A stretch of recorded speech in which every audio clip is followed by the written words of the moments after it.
Hey everyone, this is Christopher Brower here with Daily Motor, and today we're driving the 2021 Lexus LX 570. This is Lexus's flagship SUV, meaning it is their largest and most expensive and thirstiest SUV that they currently produce. This thing's quite a legend. It's been around for quite a while. It's absolutely an iconic vehicle, which could have something to do why they haven't really changed it much in the past century. Anyways, this particular LX 570 has what's called the Inspiration 2 package, which is only a $3,000 option. Blacks out the entire exterior of this car. Black wheels, black center caps, black window trim, black door handles, black chrome grille, black headlight housings, black fog lights, black trim. Anywhere else that you see something that would have been chrome, it's blacked out. The taillights are sort of like a clear black. The badges are black. It's awesome. It's an awesome look, and only for $3,000, I think that would be worth getting to maybe set you aside from other LX owners. But anyways, let's step back inside. Oh, also, I forgot to mention, this Inspiration Pack also gives you this gorgeous red leather on the door panels and on the seats, and you'll see that carried into the back seat as well. Lots of little red touches that sort of offset the black. It's nice that they didn't just go full black. They've thrown a little bit of red in there. It's even lined around the floor mat, so pretty cool stuff. Nice leather and wood heated steering wheel in here as well. Lots of just soft, supple, plush luxury things in this big, cushy SUV. Once you're settled into the LX 570, you'll see a very familiar center stack and infotainment, because this has been around for just years and years. But I'm not complaining, because it means that we still have quite a lot of buttons that control our climate control, our radio, everything else in there. In this little cubby here, we have a wireless phone charger as well as a USB port for you to plug in your phone to charge it. Of course, this vehicle does not have Apple CarPlay or Android Auto, but that would be a lot to ask for a six-figure car, right? No, it's a little embarrassing. We have cup holders right here, two of them, and in here is a center console, but it doubles as a cooler. Right now I've just got like a hat and a phone charger in here, but if you wanted, you hear that? It's a cooler. How cool is that? No? Okay. Right in front of that, we've got all of our off-roady sort of knobs and drive modes and all of that stuff. Eco, Comfort, Sport drive modes. We've got our diff locks, 4 high, 4 low. We've got our button here to raise and lower the suspension.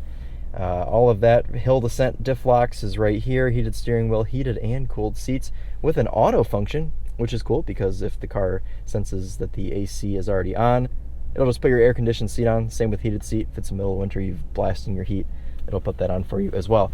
You also have that in the back seat. You've got auto here, auto climate control, heated and cooled rear seats, and this folds up and down. So if you've got two rear passengers, they can sit here in comfort with 2 drinks as well. And this opens, I don't really know what you'd put in there, but you've got the option to if you want.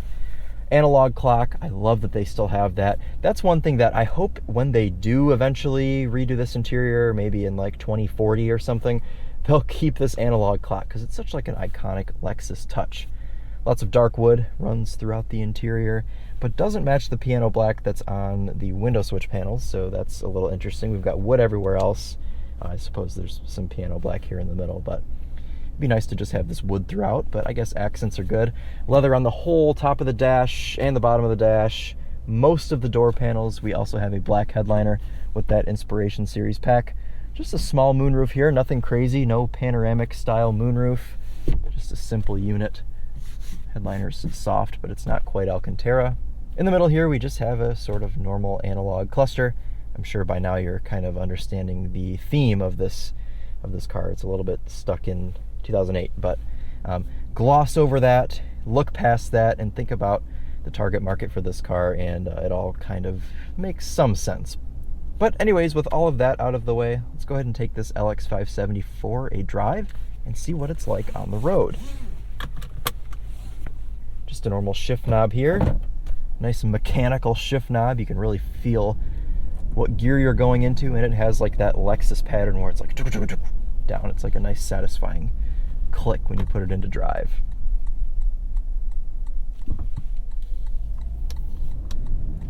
Earlier this week, we were driving a BMW Alpina XB7, and that vehicle weighed just about as much as this one. In fact, I think it was about 300 pounds lighter, so not too big of a difference. And that thing felt really light on its feet. And I immediately stepped out of the Alpina and into the LX570, and you could really feel the weight in this thing. It is a heavy vehicle. You can really feel that in the way that it just sort of lumbers around and drones when you give it a lot of throttle. And you can tell that it just doesn't want to go fast, but that's not the point of this vehicle. I just thought that was a funny comparison, how you can have two big, I was going to say 3-row SUVs. This is available with 3 rows, so I guess I can say that. 2 big 3-row SUVs, and they're just complete polar opposites of each other, but for good reason, because they're for different purposes. Oof. You can feel that just at 35 miles an hour. I do have this in its neutral suspension setting, so we're not lifted up to the sky, we're not sitting down all low, we're just right in the middle where this car would normally be driven.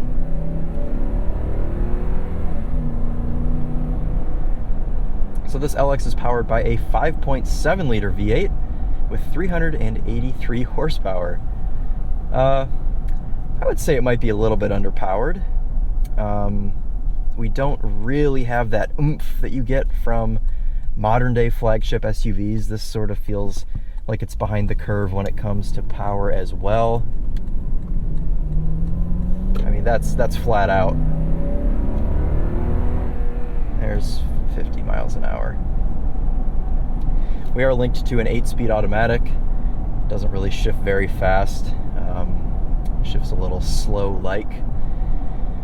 But that's all right. I don't think that that's really that important either. This car is really tough for me because it's such an iconic, legendary car. Of course, it's also sold as a Toyota Land Cruiser, so you have to consider that as well. It's such an old, iconic, just like grandfathered in chassis and car that it's hard to rag on it for things that are outdated, because I feel like the target market for this car is people that just continue to have Lexus LXs. They lease their Lexus LX for 3-4 years, or they buy one, they hold on to it for 10 years, and then they get another one. They expect the Lexus LX to kind of just be like this and continue on, just sort of small updates every now and then, small visual updates. But it's tough coming from an outsider standpoint, because everything else in this class, you know, flagship SUVs, BMW X7, Mercedes GLS, Audi Q7 or Q8, whatever, all of those luxury SUVs, I mean, even the Kia Telluride, the amount of technology in those cars for less money is just unbelievable. And you get into this thing and it's like stepping back 15 years in time. And it's just a little bit odd. And I don't know how Lexus is really comfortable doing this. It must just be for the reason I said before, because this car is just so grandfathered in. They might be scared to change anything because it's so iconic. It's so notably and iconically reliable and bulletproof that Lexus as a brand as well is so iconically reliable and bulletproof that I feel like they might be scared to make any major changes to this LX. And I guess it must be working out for them because people still buy these things. The base price on this LX570 is $88,000. with a couple of options that this car has: the Inspiration Series, the Mark Levinson sound system, this wood and heated steering wheel, a couple other odds and ends. Comes out to $100,000 even. So you gotta consider this or a BMW X7 M50i. I mean, I just don't know. This car does quite a lot of things that doesn't. We've got all of these crazy off-road features, and this is a proper off-roader. It's very capable. In fact, I'm sure it's the most capable in its class, so it does have that going for it. If you're buying your flagship SUV to go off on trails and go like do some crazy camping, crazy long miles, then this might be the one for you. If you don't care about modern technology, then, you know, this thing would be great. But I do care about modern technology, and this SUV is a little bit disappointing. Well, it's a lot bit disappointing when it comes to that. I mean, it doesn't even have Apple CarPlay. or Android Auto, not even wired Apple CarPlay. There's just nothing. You have this ancient map here, this ancient navigation system that appears to be from 2008.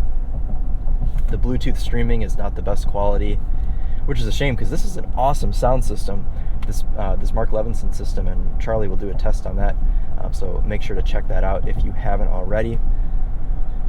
It certainly looks the part. This is like, in this spec, this like blacked out spec is like total mafia mobile, black with the blood-stained red leather in here as well. Total like mafia spec on this car. Or like climbing up a sand dune in Dubai or something. This would certainly look the part there as well. Maybe that's where they sell all these. They sell them all to people in the Middle East, and they just use them to climb up sand dunes, or they just throw a 700 horsepower, 800 horsepower 1JZ engine in here. Or no, that's the Nissan Patrol. Maybe they do it to these too. I don't know. Got a heads-up display. It's easy to drive. As I said earlier, you can feel the weight going into corners. It drives like a truck. I mean, that's just kind of what this thing is, though, so you can't really knock it for that either. There's a bit of play in the steering. You can see I can make this much movement and nothing happens. She's just like a big, happy old girl, though. She's been around for so long. Everybody loves her. Nobody hates on this car. But with that being said, you could also weigh in the option and argue that, well, sure, this is a grandfathered-in car. It's old-fashioned. But Lexus also makes the GX, which is like 90% this car, just with less luxury, flagship-y type interior materials, and it doesn't look as good, whatever. And that car actually just got its infotainment updated, so it's actually ahead of this car. But the GX is kind of niche in that way that it's been around for the same time as this car. Everybody loves it. It's a great off-road or whatever. So why couldn't Lexus take the LX and make something new that would compete with the X7 and GLS and other cars in this category? Would it make sense for them? I don't know that it would. I mean, I would like to see something that was, new Lexus SUV that was this big. I think that would be epic, because I think that they could really put something nice together. It would just blow everybody away. Like, I mean, look at the new Lexus LS, the one that's been around since, 2017, 2018. That car's awesome. Granted, the infotainment's not the best, but the interior in that car is stunning. And the exterior design is pretty futuristic and modern. So what if they took the underpinnings of that car and did like a unibody SUV that was more like the LS? That would be quite interesting. But no, instead we get this ancient boy. It isn't bad, though. I haven't really disliked driving this thing around for the past couple days. It was a bit of a shock coming from an Alpina XB7. Oh yeah. But I don't know. It's a solid daily driver for someone that's used to something like this. Someone that's coming from a BMW or a Mercedes or an Audi, they're not going to like this car. It's certainly not for them. It's for a very niche buyer. And Lexus is they're just still banking on that with this thing. Nothing's changed for 2021. If you clicked on this review expecting to see something revolutionary, I'm sorry. It just isn't here yet. And who knows if it ever will be here. Everybody else will be building electric cars that can like drive up walls and go 1,000,000 miles on a charge. Nope. In 1,000 years, Lexus is still building the same LX 570. But hey, at least you've got a cooler here in the middle and a bunch of knobs and buttons and whatnot to please all of the old farts. This is a car that I want to like drive to Colorado and sleep in. It would be such a great like long distance car. Granted, you only get like 16 miles to the gallon according to the EPA. But I just gloss over that. It would be a great long distance cozy cruiser. And that is what a lot of people do with these LXs and GXs, is they like put a tent on the roof and they go sleep in them in national parks. So that is a cool use for this car, if that's what you're into. Let's go ahead and test out the reversing camera here. You do have a 360 view, as well as a reversing camera. Oh yeah, check that out. Proper 360 view here. Just back it in. Oh yeah. That's parked. Oh, it went away. Yep, not to mention this infotainment is only controllable with the mouse. This is not a touch screen, and even if it was, it's too far away to touch anyways. Thank you all so much for watching my drive of the 2021 Lexus LX 570. As the steering wheel recedes into the dashboard, let's do one more little walk around to this thing.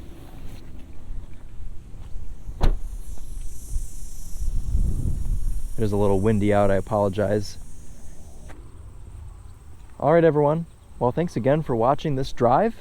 This has been Christopher Brower with Daily Motor, and as always, drive on.